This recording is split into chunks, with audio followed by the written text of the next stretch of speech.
Disclaimer: ang video presentation na inyong mapapanood ay pawang guide lamang para sa mga mamimili. Maaari mag-iba ang mga presyo, features at specifications depende sa year model, variant ng sasakyan at kung saang dealership kayo pupunta. Maraming salamat, Repa.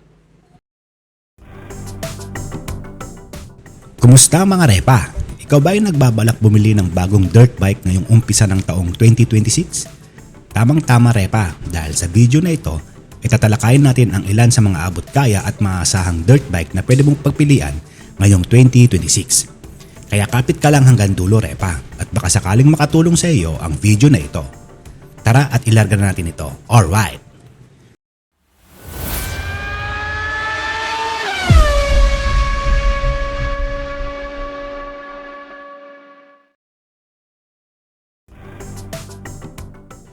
Nandito Repa ang CRF 150L.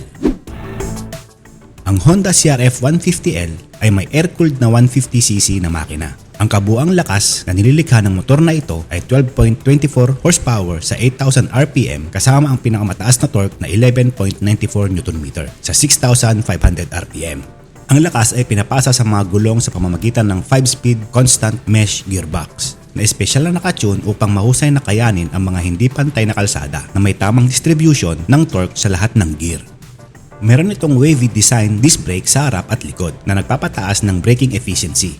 Ang Honda CRF 150L ay kaya magatid ng maayos at disenteng performance. Parating naman sa presyo, halos kapantay ito ng Kawasaki, ngunit mas mataas kumpara sa Yamaha. Ang presyo ng Honda CRF 150L sa Pilipinas ay nagsisimula sa 147,900 pesos para sa base variant na standard. Pangalawa Repa ay ang Kawasaki KLX 150 2026. Ang Kawasaki KLX 150 ay matagal nang popular na pagpipilian ng mga rider sa Pilipinas, lalo na dahil sa mahusay nitong off-road capabilities. Ang bagong KLX 150 ay available lamang sa isang variant na may 144cc displacement na makina na nag-aalok ng balanseng lakas at liksi na angkop para sa parehong mga baguhan at bihasang rider. Ito ay isang napakapopular na modelo, partikular sa mga mahilig sa off-road at sa mga naghahanap ng maaasahan at matibay na motorsiklo para sa off-roading. Ang fuel tank capacity ng Kawasaki KLX 150 ay 6.9 liter sa isang full tank. Ang maximum power output nito ay 12 horsepower, habang ang pinakamataas na torque ay 11.3 Nm. Ang presyo ng Kawasaki KLX 150 2026 sa Pilipinas ay nagsisimula sa 136,900 pesos. Sunod Repa ay ang Honda XR 150L 2026. Noong 2015, inilunsad ng Honda ang bagong version ng kanilang sikat na motorsiklo, ang all-new XR 150L. Ang on- and off-road na motorsiklong ito ay nagsilbing kapalit ng XR 125 at kasalukuyan ng available sa merkado ng Pilipinas na maraming pag-upgrade kumpara sa mga naunang modelo. Ipinagmamalaki nito ang isang CRF-inspired na disenyo kumpara sa dating itsura nito. Isa sa mga pinakamahalagang update ay ang bagong balancer shaft na nagpapababa ng vibration, kaya mas makinis at komportable ang takbo ng makina. Bukod dito, nilagyan din ito ng mas malaki at mas modernong powertrain na may offset crankshaft, mas magaan na piston, roller rockers at binagong oil cooling pad upang mas mapabuti ang tibay at reliability ng makina. Ang all-new Honda XR 150L ay may 4-stroke single-cylinder air-cooled overhead cam engine na may maximum torque na 12.5 Nm sa 6,000 RPM. Meron din itong 12-liter fuel tank capacity na angkop para sa mahahabang biyahe. Sa kasalukuyan, ang presyo ng Honda XR 150L sa Pilipinas ay nagsisimula sa 97,900 pesos. Sunod Repa ay ang Yamaha XTZ 125 2026. Ang presyo ng Yamaha XTZ 125 sa Pilipinas ay nagsisimula sa 89,900 pesos sa lokal na merkado. Ang Yamaha XTZ 125 ay isang entry-level adventure off-road motorcycle na dinisenyo para sa mga rider na nais pumasok sa mundo ng off-roading. Ito ay pinapagana ng isang 124cc single-cylinder air-cooled na makina na kaya maglabas ng 10 horsepower sa 7,500 RPM at 9.9 Nm na torque sa 5,500 RPM. Ang makina ay nakakabit sa isang 5-speed manual gearbox na sapat para sa magaan hanggang katamtamang off-road use.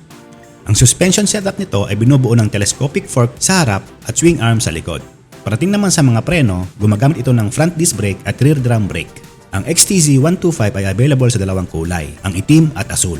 Parating sa ergonomics, mahusay ang naging trabaho ng Yamaha upang gawing mas kaaya-aya ang pakiramdam ng motorsiklo kahit ito ay may maliit na displacement. Ang seat height na 840mm ay medyo mataas, kaya maaari maging hamon ito para sa mga hindi gaanong katangkaran na rider. Samantala, ang 260mm na ground clearance ay kahanga-hanga at nagbibigay sa XTZ125 ng napakagandang kakayahan sa pagtawid sa mga mahihirap na terrain.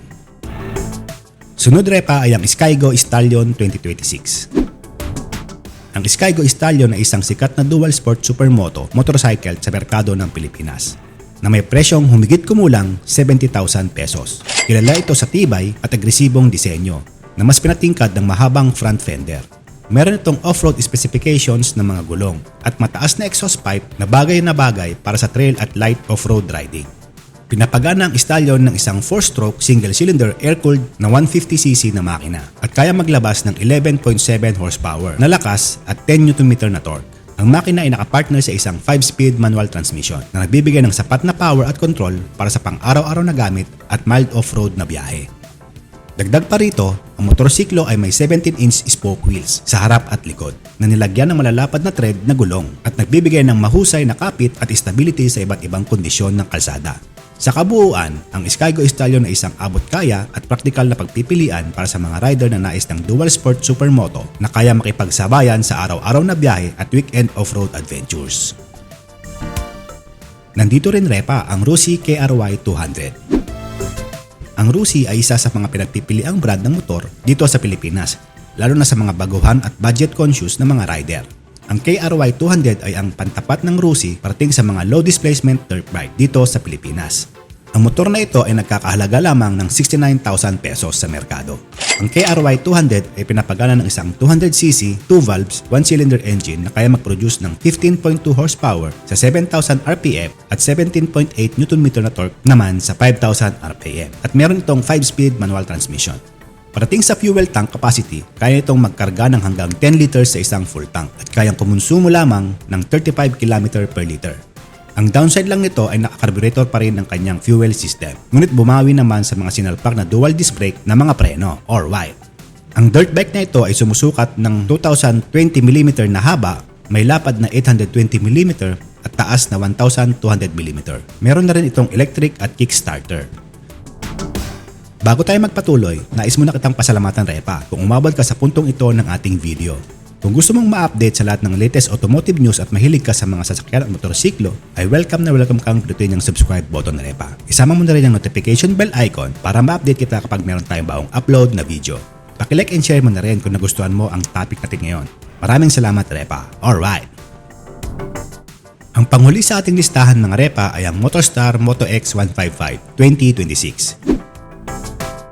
Ang Moto X155 ay isang matibay ngunit may estilong motorsiklo na available sa merkado sa presyong humigit kumulang 58,000 pesos. Dahilan upang ito ay maging isa sa mga pinakaabot kayang modelo sa kanyang kategorya.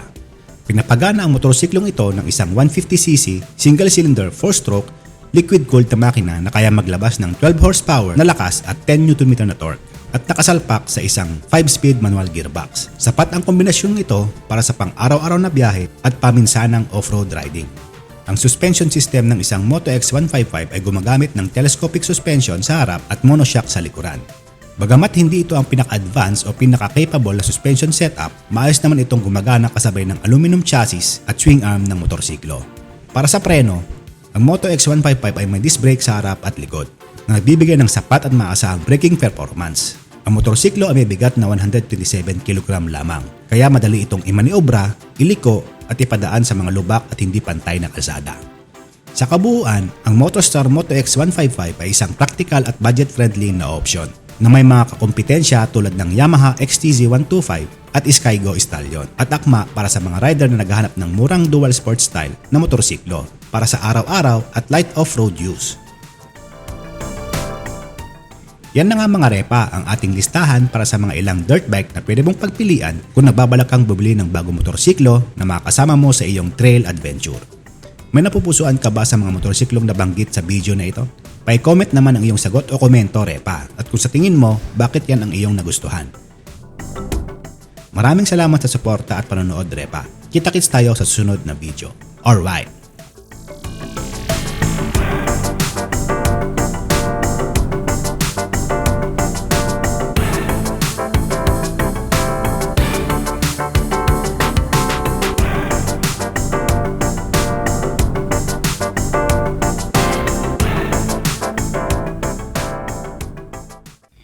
Bago tayo magtapos, ito po muna ang inyong lingkod at nagpapaalala ng huwag pong mainit ang ulo sa daan para tayo ay makarating ng ligtas sa ating patutunguhan. Mga repa, ride safe everyone!